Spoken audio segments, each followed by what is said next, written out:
प्यारे बच्चों, आप सभी का हमारे चैनल पे बहुत बहुत स्वागत है। जितने भी विद्यार्थी 2025 बोर्ड परीक्षा में गृह विज्ञान का पेपर देने वाले हैं, उनके लिए गृह विज्ञान का एक प्रीवियस ईयर का क्वेश्चन पेपर लेकर के आ चुका हूं। और बच्चों, इस वीडियो के माध्यम से मैं आप सभी को इस पूरे पेपर का A to Z full solution बताने वाला हूं। और 2025 बोर्ड परीक्षा में बिल्कुल ऐसा ही पेपर आएगा जैसा कि आप यहां पे इस पेपर को देख पा रहे हो। और बच्चों, इस वीडियो के माध्यम से मैं आप सभी को यह भी बताने वाला हूं कि 2025 बोर्ड परीक्षा में गृह विज्ञान की कॉपी कैसे लिखना है और कॉपियां लिखते समय किन किन बातों को ध्यान में रखना है, कौन सी गलतियां नहीं करना है, सब कुछ मैं आप सभी को डिटेल में डिस्कस करने वाला हूं। इसलिए आप सभी से हम्बल रिक्वेस्ट है, इस पूरे वीडियो को शुरू से लेकर के एंड तक जरूर देख लेना। वीडियो को लाइक कर देना, शेयर कर देना, चैनल पे नए होंगे तो सब्सक्राइब कर देना।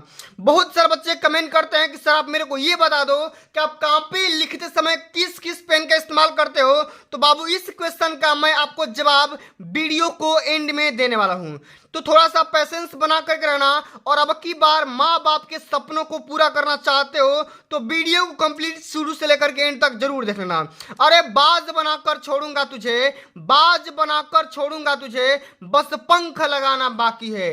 बारूद तो खुद ही तेरे अंदर है, बारूद तो खुद ही तेरे अंदर है, बस आग लगाना बाकी है, बस आग लगाना बाकी है। तो आइए बच्चों, बिना टाइम को वेस्ट किए इस वीडियो को स्टार्ट करेंगे। और सबसे पहले ये 2024 का पेपर का पैटर्न समझ लो।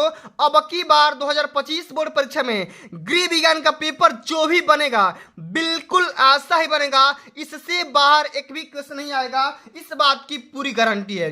और बच्चों, आप सभी को पता होगा आपका जो भी पेपर बनता है वो भैया 70 नंबर का बनता है। तो आज की क्लास से आपका 70 में 70 क्लियर होने वाला है, इस बात की भी पूरी गारंटी है। तो जैसे ही पेपर मिलेगा सबसे पहले करना क्या होगा, अपने एडमिट कार्ड से मैच करा करके अपने यहाँ पे अनुक्रमांक और अपने यहाँ पे नाम वगैरह फिलअप कर लेना है। बिल्कुल 2025 का गृह विज्ञान ऐसा ही पेपर आएगा और आपको भी उस पेपर को हल करने के लिए समय मिलेंगे 3 घंटे 15 मिनट। 15 मिनट में पेपर को पढ़ना है और 3 घंटे में पेपर को हल कर देना है। यहाँ पर निर्देश दिया गया है, निर्देश को आराम से पढ़ लेना। आइए बच्चों, ये जो क्वेश्चन पेपर होगा 2 खंडों में डिवाइड होगा, ठीक ना। एक तो यहाँ पे खंड अ देख रहे हो और दूसरा यहाँ पे देख सकते हो खंड ब। जो कि खंड ब आता है आपका 50 नंबर का पूछा जाता है और खंड अ में 20 बहुविकल्पी 20 नंबर के पूछे जाते हैं। तो सब कुछ मैं क्लियर कराऊंगा और कॉपी कैसे रिप्रेजेंट करना है, क्या गलतियां नहीं करना है, सब कुछ मैं बताने वाला हूं। और कौन सा कलम का इस्तेमाल कर सकते हो उसका ही मैं जवाब देने वाला हूं वीडियो को एंड में, ठीक है। आइए बच्चों, सबसे पहले खंड अ के सारे बहुविकल्पी प्रश्नों को फटाफट सॉल्व कर लेते हैं। हमारा पहला यहाँ पे क्वेश्चन पूछा गया है कि लोकप्रिय पारिवारिक बजट का सिद्धांत प्रस्तुत किया किसने किया था, मार्क्स ने, एंजिल ने, टॉल्स्टॉय ने या माइकल एंजिल ने। तो भैया इस क्वेश्चन का राइट आंसर हो जाएगा ख नंबर मार्क्स, यहाँ पे देख सकते हैं एंजिल के द्वारा, ठीक है। यहाँ पे ख नंबर से होगा एंजिल ने। आगे देख लेते हैं कि बचत सुरक्षित रखने का प्रमुख साधन क्या है। बॉक्स में रखना, बैंक में जमा करना, पड़ोसियों के घर रखना या इनमें से कोई नहीं। तो सबसे सेफ जगह की अगर हम बात करेंगे तो कहां रखेंगे भैया, बैंक में जमा कर देंगे। यहां पे क्या हो जाएगा, सेकंड ऑप्शन आपका बिल्कुल राइट आंसर हो जाएगा, ठीक है ना। चलिए अब आगे बात कर लेते हैं। अगला जो हमारा क्वेश्चन पूछा गया है, ध्यान से सुनना मेरी बात को। राष्ट्रीय बचत पत्र किसकी योजना है। तो भैया बैंक की, जीवन बीमा निगम की, डाक खाने की या उपरोक्त में से किसी की नहीं। तो अगर हम बात करेंगे राष्ट्रीय बचत पत्र, ये है भैया डाक खाने की। तीसरा ऑप्शन हमारा बिल्कुल यहाँ पे राइट आंसर हो जाएगा, इस बात को हमेशा याद रखना। अगला हमारा क्वेश्चन पूछा गया है कि 2 किलोग्राम चीनी का दाम 90 रुपया है, तो 5 किलोग्राम चीनी का दाम बताओ भाई। तो इस वाले क्वेश्चन को आप कैसे हल करोगे भाई, 1 किलोग्राम चीनी का दाम निकालो 45 रुपया और 45 में 5 से गुणा करो तो भैया 250 रुपये निकल करके आ जाएगा, ठीक ना। अरे सॉरी, यहाँ पे 225 रुपये निकल करके आ जाएगा। पहला ऑप्शन हमारा क्या हो जाएगा, राइट आंसर होगा। आगे देख लेते हैं, 1 लीटर पेट्रोल का दाम 70 रुपया 75 पैसा है, तो 15 लीटर पेट्रोल का दाम निकालिए। तो बहुत सा सिंपल सा क्वेश्चन पूछा गया है। 70 में 70.75 में 15 से गुणा कर दोगे, बहुत ही सिंपल सा क्वेश्चन है। आपका ग नंबर आंसर निकल कर आ जाएगा 1061 रुपया और 25 पैसा, ठीक है, ग नंबर आ जाएगा।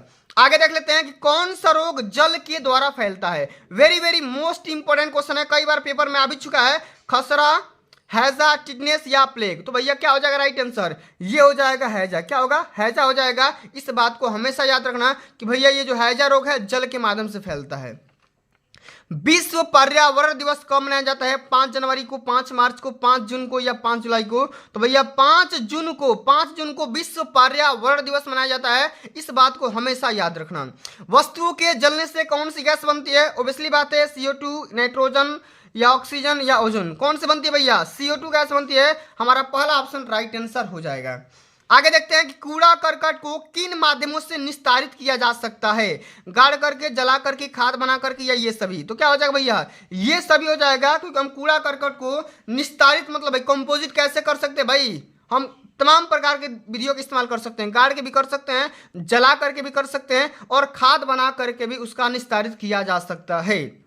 ठीक है, आगे देख लेते हैं संक्रामक रोग कैसे फैलते हैं। ठीक है, संक्रामक रोग भाई कैसे फैलते हैं बताओ जल्दी से। क्या हो जाएगा, वायु के द्वारा, जल के द्वारा, संपर्क के द्वारा या ये सभी के द्वारा। तो क्या हो जाएगा, ये सभी जो आपका डी ऑप्शन होगा बिल्कुल राइट आंसर हो जाएगा। क्योंकि भैया आप सभी को पता होगा कि जो कोरोना आया हुआ था संक्रामक रोग का ये एग्जाम्पल था, और भैया उसका मेन रीजन क्या था भाई, सोशल डिस्टेंसिंग का फॉलो करना था। ठीक है, तो हवा से भी फैल सकता है, जल से भी फैल सकता है, और संपर्क में होने की वजह से भी फैल सकता है। घर में सिलाई करने से किस चीज की बचत होती है भाई, समय की, धन की, कपड़े की, या समय, धन, कपड़े तीनों की। तो इसलिए बात है भाई तीनों का बचत हो जाएगा।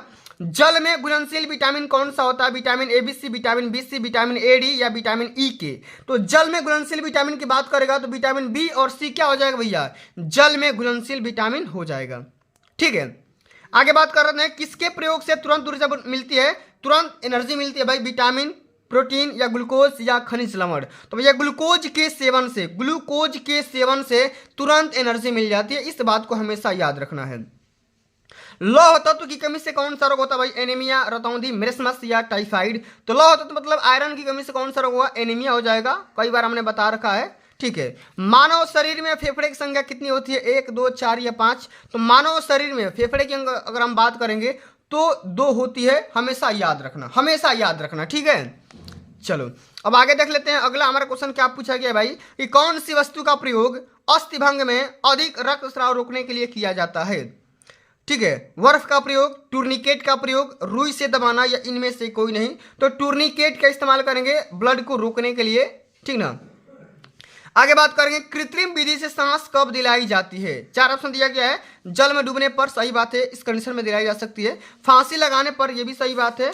आगे हम देख सकते हैं यहाँ पर दम घुटने पर। तो तीनों कंडीशन में हम क्या कर सकते हैं, कृत्रिम सांस दिला सकते हैं। तो क्या हो जाएगा हमारा चौथा ऑप्शन बिल्कुल यहाँ पे राइट आंसर हो जाएगा। आगे हम देख लेते हैं कि बर्फ की टोपी का प्रयोग किया जाता है, माने बर्फ की टोपी का इस्तेमाल हम कब करते हैं बताओ भाई, जल्दी बताओ। क्या हो जाएगा, तेज ज्वर, तीव्र वेदना में, हड्डी टूटने पर या मोच आने पर।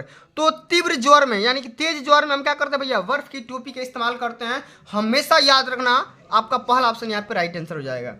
गर्म से किन अवस्थाओं में दी जाती है, तीव्र दर्द में, तीव्र ज्वर में या स्पंज करते समय या इनमें से कोई नहीं। तो गर्म से किन अवस्था में दी जाती है भैया, तीव्र दर्द में। ठीक ना, जब आपका दर्द ज्यादा हो जा रहा है उस कंडीशन में हम गर्म से देते हैं। आगे देख लेते हैं, एक सामान्य व्यक्ति का तापक्रम कितना डिग्री फ़ारेनहाइट होता है, बताना भाई। 94 डिग्री फ़ारेनहाइट, 96 डिग्री फ़ारेनहाइट या 98 डिग्री फ़ारेनहाइट या 98.4 डिग्री फ़ारेनहाइट। तो क्या हो जाएगा भैया, 98.4 डिग्री फ़ारेनहाइट हो जाएगा। इस बात को हमेशा याद रखना। और सेल्सियस में पूछेगा तो कितना बताओगे, कमेंट में जल्दी छाप करके बता देना। ठीक है, कमेंट में जल्दी छाप करके बता देना। अब चलिए बच्चों आगे हम बात कर रहे हैं खंडवा का सलूशन, जो कि 50 नंबर का पूछा जाता है। और यही से हम समझेंगे भाई कि कापी कैसे लिखेंगे और कापी लिखने का सही तरीका क्या होगा। आप यहाँ पे देख सकते हैं कितना आराम से कापी को लिखा गया है। अगर आप भी बोर्ड परीक्षा में ऐसे कापी रिप्रेजेंट करते हैं तो भैया बोर्ड वाले पेपर में आप भी अच्छे से अच्छे मार्क्स स्कोर कर सकते हैं और अपने माँ बाप का ताज ऊंचा कर सकते हैं। ठीक है, तो इस बात को हमेशा याद रखना कि कापी कैसे लिखना है, क्या तरीका होगा, वीडियो में आपको बताने वाले हैं भाई। वीडियो को शुरू से एंड तक जरूर देखते रहना। आइए पूरा पेपर भी सॉल्यूशन करेंगे। पहला हमारा क्वेश्चन पूछा गया है, एक अच्छे बजट की 2 विशेषताएं लिखिए। एक अच्छे बजट की कौन कौन सी विशेषताएं होती है, उस दोनों में से 2 विशेषता लिखना है। चूंकि हमारा क्वेश्चन अति लघुत्तरी है, 2 नंबर का पूछा जाता है, 25 शब्द का अंतर ही लिखना है। ठीक ना, इससे बाहर नहीं जाना है। थोड़ा मोड़ा 2-4 शब्दों का इधर उधर हेरा फेरी हो सकता है, इसके लिए परेशान नहीं होना है। ठीक है, तो सबसे पहले हम यहाँ पे लिखेंगे वर्णनात्मक प्रश्न खंड ब प्रश्नोत्तर संख्या 21। हम यहाँ पे हेडिंग लगाएंगे ब्लैक पेन से अच्छे बजट की 2 विशेषताएं कौन कौन सी होती है। यह अनावश्यक व्यय को कंट्रोल कर देता है, नियंत्रित करता है और प्राथमिकता के आधार पर अधिक से अधिक आवश्यकताओं की पूर्ति करता है। अगर हम कोई अच्छा बजट बनाएंगे तो उस बजट की सबसे अच्छी विशेषता यही होनी चाहिए कि सबसे पहले हमारा काम क्या करेगा, अनावश्यक जो ही फालतू के फिजूल खर्चे हो रहे हैं उसको तो सबसे पहले कंट्रोल कर देगा, कम कर देगा। उसके बाद से प्राथमिकता, जिस चीज़ की सबसे पहले आवश्यकता है सबसे पहले उस चीज़ की आवश्यकता को पूरा करेगा। ये आपका पारिवारिक बजट की विशेषता होनी चाहिए। ठीक है, अब आगे देख लेते हैं अगला जो हमारा क्वेश्चन 22 नंबर पूछा गया है कि बचत किसे कहते हैं, सेविंग किसे कहते हैं। तो भाई ये भी क्वेश्चन 2 नंबर का है, 25 शब्द के अंदर लिखना है। तो हम यहाँ पे कैसे लिखेंगे जरा ध्यान दीजिएगा। प्रश्नोत्तर संख्या 22 यहाँ पर लगाएंगे, एक लाइन छोड़ देंगे और यहाँ से आराम से लगाएंगे। ठीक है, लिखेंगे बचत, हेडिंग लगाएंगे। इसमें क्या लिखेंगे कि पारिवारिक आय में से परिवार की वर्तमान आवश्यकताओं की पूर्ति के लिए व्यय करने के उपरांत जो धनराशि शेष रह जाती है, बच जाती है, वही हमारा क्या हो जाएगा, बचत हो जाएगा। जैसे मान लीजिए 500 रुपये कमा रहे हैं और 500 रुपये में से 200 रुपये खर्चा कर दिए, तो जो आपका 300 रुपया शेष बच रहा है वही तो हमारा बचत हो गया। ठीक है, चलिए अब आगे बात कर रहे थे भाई खून कितने प्रकार के होते हैं, कई बार पेपर में आ चुका है। ठीक है, और फ्यूचर बोर्ड एग्जाम में आने का चांसेज है। तो खून कितने प्रकार के होते हैं, बस खाली प्रकार का नाम लिख दो, प्रकार लिख दो, काम हो जाएगा। तो हम यहाँ पे लिखेंगे कि प्रश्नोत्तर संख्या 23 खून के प्रकार कौन कौन से हो सकते हैं। तो आमतौर पर खून 8 प्रकार के हो सकते हैं। कौन कौन सा भाई, A plus A minus, B plus B minus, O plus O minus, AB plus AB minus. तो देखा वैसे तो खून 4 ही प्रकार के होते हैं, A B O और AB होता है, लेकिन यहाँ पे प्लस माइनस सब कुछ डिनोट कर दिया गया है, तो ये बेहतर तरीका है। ठीक है, अब चलिए अब हम आगे बात कर लेते हैं। जो आपका 24 नंबर क्वेश्चन पूछा गया है, बिल्कुल सिंपल सा क्वेश्चन है, जरा ध्यान दीजिएगा। कह रहा है कि ध्वनि की तीव्रता के मापन की इकाई क्या है। अच्छा, ये एक लाइन का क्वेश्चन है। अब यहाँ पे 25 शब्द पे मत चले जाना। ठीक है, एक लाइन का क्वेश्चन है, मात्र एक वर्ड का क्वेश्चन है। ठीक है, लिखेंगे प्रश्नोत्तर संख्या 24 में कि ध्वनि की तीव्रता का मापन की जो इकाई होता है वो डेसिबल होता है। आप यहाँ पे केवल डेसिबल भी लिख दोगे फिर भी आपका यहाँ पे 2 नंबर मिल जाएगा, एक भी नंबर ना कटेगा। ठीक है, एक भी नंबर ना कटेगा मेरे भाई। ठीक है, अब चलिए आगे बात कर लेते हैं। अगला जो हमारा क्वेश्चन पूछा गया, कचरा प्रबंधन के लिए सर्वप्रथम क्या उपाय किया जाना चाहिए। ठीक है, कचरा प्रबंधन के लिए सबसे पहले क्या क्या उपाय करना चाहिए उसके बारे में हम समझते हैं। सबसे पहले लिखेंगे प्रश्नोत्तर संख्या 25, लिखेंगे कि कचरा प्रबंधन के लिए सर्वप्रथम कूड़े करकट को घर से बाहर निकालने की समुचित व्यवस्था होनी चाहिए। मतलब घर से जो कूड़ा करकट निकलेगा वो कहाँ जाएगा, इसका सबसे पहले व्यवस्था होनी चाहिए। ठीक है, अब चलिए आगे हम देख लेते हैं। अगला जो हमारा क्वेश्चन पूछा गया है कि चिकनगुनिया के मुख्य लक्षण बताइए। चिकनगुनिया क्या होता है, इसका लक्षण क्या होता है, इसके बारे में समझते हैं। ठीक है, बहुत ही सिंपल सा क्वेश्चन पूछा गया है, 26 नंबर क्वेश्चन है। इसमें लिखेंगे चिकनगुनिया के लक्षण। अच्छा, चिकनगुनिया के कौन कौन से लक्षण हैं इसको समझते हैं। लिखेंगे इस रोग में जोड़ों में दर्द रहता है तथा साथ ही ज्वर होता है। ज्वर मतलब बुखार हो जाता है। ठीक है, त्वचा शुष्क हो जाती है, मतलब त्वचा सूख जाती है। ठीक है, तथा प्रायः त्वचा पर लाल चकत्ते पड़ जाते हैं, रेड रेड कलर के पड़ जाएंगे। ठीक है, आगे समझते हैं कि बच्चों में रोग के संक्रमण से उल्टियां भी होने लगती है। ये होता है चिकनगुनिया के मेन लक्षण, जो कि ये लक्षण अगर किसी को दिखाई दे रहा है तो समझ लो कि उसमें चिकनगुनिया का लक्षण आ चुका है। ठीक है ना, अब चलिए हम आगे बात कर लेते हैं। अगला जो हमारा क्वेश्चन पूछा गया है, जरा ध्यान दीजिएगा, ये वाला क्वेश्चन। अब आगे बात करेंगे 27 से लेकर के 31 तक जो भी क्वेश्चन रहेंगे लघु उत्तरीय रहेंगे, 4 नंबर के पूछे जाते हैं और इनको मैक्सिमम 50 शब्द में लिखना होगा। 50 शब्द में, मैक्सिमम 50 शब्द में लिखना होगा। तो कैसे लिखेंगे जरा ध्यान दीजिएगा। पहला हमारा क्वेश्चन पूछा गया है कि डाक खाने में बचत खाता खोलने से क्या क्या लाभ होता है उसके बारे में समझाइए। ठीक है, तो आप काउंट करोगे तो 50 शब्द से कम ही होगा, अधिक थोड़ा मोड़ा हो सकता है। ठीक है, तो इतना लाइन में लिख सकते हो। लिखेंगे प्रश्नोत्तर संख्या 27, इसमें लिखना है कि डाक खाने में बचत खाता खोलने के लाभ कौन कौन से लाभ हो सकते हैं। लिखेंगे कि डाक खाने में कम से कम 5 रुपये से कोई भी बालिग व्यक्ति एकल अथवा संयुक्त रूप से अथवा नाबालिग के नाम से डाकघर बचत खाता खोल सकता है। इसमें जमा धनराशि पर 4% वार्षिक ब्याज मिलता है। खाता खोलने पर ब्याज प्रतिवर्ष 10,000 रुपया तक कर सकते हैं, मुक्त है। और आयकर अधिनियम की धारा 801 के प्रावधानों के तहत ब्याज की राशि पर आयकर राहत उपलब्ध होती है। तो भैया इस प्रकार से आप सभी को सारे क्वेश्चन अटेम्प्ट करने होंगे। अगर आप ये आइडिया अपनाते हो तो भैया बोर्ड का टॉपर अभी बन सकते हो, ठीक है, क्योंकि टॉपर एलियन नहीं होते हैं, आप ही लोग में से कोई बच्चा होता है। आगे हम देख लेते हैं कि मानव जीवन के लिए जल के कार्यों एवं उपयोगिता का वर्णन कीजिए। ठीक है, माना हमारे जीवन में जल का क्या महत्व है, क्या उपयोगिता है, उसके बारे में समझना है। ध्यान दीजिएगा, प्रश्न उत्तर संख्या 28 है। जल की आवश्यकता लिख देंगे भाई, क्या क्या आवश्यकता है इसमें लिखेंगे। जल शरीर की जल संबंधी आवश्यकता की पूर्ति करता है, यह प्यास को शांत करता है, रक्त को तरलता प्रदान करता है, माने रक्त को तरलता माने लिक्विड फॉर्म में चेंज करता है, पाचन क्रिया तथा उत्सर्जन क्रियाओं को संभव बनाता है तथा शारीरिक स्वच्छता का मुख्य साधन होता है। ठीक है, तो भैया इस प्रकार से जल की आवश्यकता, जल की पूर्ति के बारे में लिख सकते हो कि जल हमारे जीवन में किस प्रकार उपयोगिता है। ठीक है, तो बहुत सिंपल सा क्वेश्चन है। अब चलिए आगे हम बात करेंगे 29 नंबर क्वेश्चन के बारे में। क्या है क्वेश्चन, सबसे पहले भैया क्वेश्चन को समझते हैं। ठीक है, ये वाला क्वेश्चन कि मक्खियाँ किस प्रकार रोगों के वाहक का काम करती है और मक्खियों के द्वारा कौन कौन से रोग फैलते हैं, इसके बारे में समझाइए। नहीं तो ये वाला क्वेश्चन नहीं आ रहा है तो अथवा करके ये भी क्वेश्चन दिया गया है कि पर्यावरण संरक्षण के लिए जनता को कैसे जागरूक किया जा सकता है। इसे दोनों क्वेश्चन में से किसी एक क्वेश्चन को सॉल्व करना है। ठीक है, तो आइए भाई हम पहले वाले क्वेश्चन को सॉल्व करेंगे। मक्खिया वाले क्वेश्चन को लिखेंगे कि मक्खिया के पैर रोम युक्त होते हैं। ठीक है ना, जब ये कूड़े करकट मलमूत्र थूक अथवा अन्य गंदगी पर बैठते हैं तो गंदगी के साथ रोगाणु भी इनके पैरों पर चिपक जाते हैं। जब ये मक्खियाँ पेय व खाद्य पदार्थों पर बैठती है तो गंदगी के साथ चिपके रोगाणु इन भोज्य पदार्थों पर चिपक जाते हैं। इस प्रकार मक्खियों के द्वारा भोज्य पदार्थ रोगाणु युक्त हो जाते हैं तथा स्वस्थ व्यक्ति जब भी इस प्रकार के भोज्य पदार्थों का सेवन करते हैं तो रोगाणु उनके शरीर में प्रवेश करते हैं और उन्हें रोगी बना देते हैं। आशा करता हूँ समझ में आ गया होगा। ठीक है, जो मक्खिया के जो भी पैर वगैरह होते हैं उसी में जो गंदगी होता है चिपक जाता है और खाने वाला या पीने वाला पदार्थ पे जाकर के वो छोड़ देते हैं गंदगी, और हम उसी गंदगी का सेवन करेंगे तो भाई रोगी तो बनेंगे ही ना। ठीक है, चलिए अब भैया आगे बात कर रहे हैं कि बाकी मक्खियों के द्वारा कौन कौन से रोग फैल सकता है। तो हैजा हो सकता है, टाइफाइड, पेचिस, तमाम प्रकार के रोग हो सकते हैं।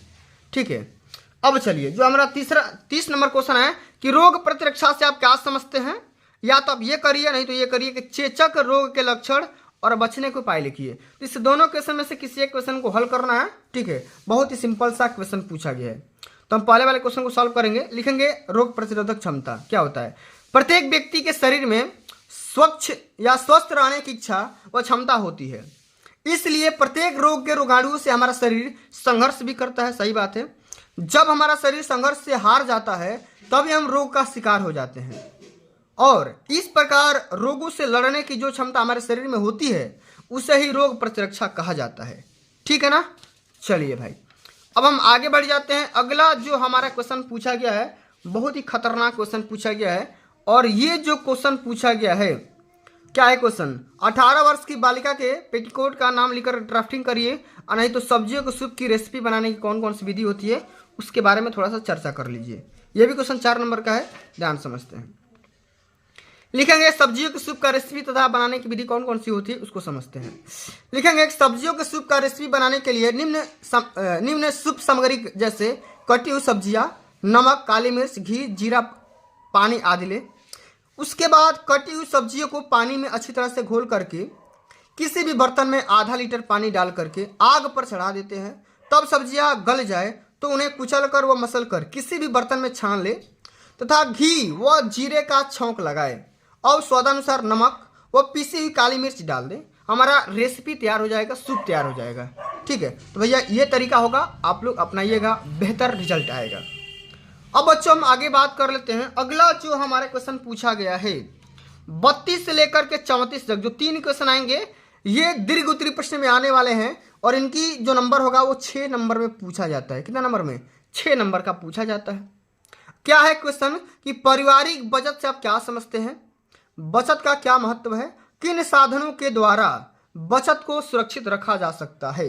तो भैया आप तो ये करिए, नहीं तो नीचे वाला भी कर सकते हैं कि जल का संगठन बताइए तथा जल प्राप्ति के स्रोतों का उल्लेख कीजिए, तथा अथवा करके ये करिए, नहीं तो अथवा जल प्राप्ति के मुख्य स्रोत बताइए। माना सब दोनों सेम ही क्वेश्चन है। आइए भाई समझते हैं पारिवारिक बचत क्या होता है।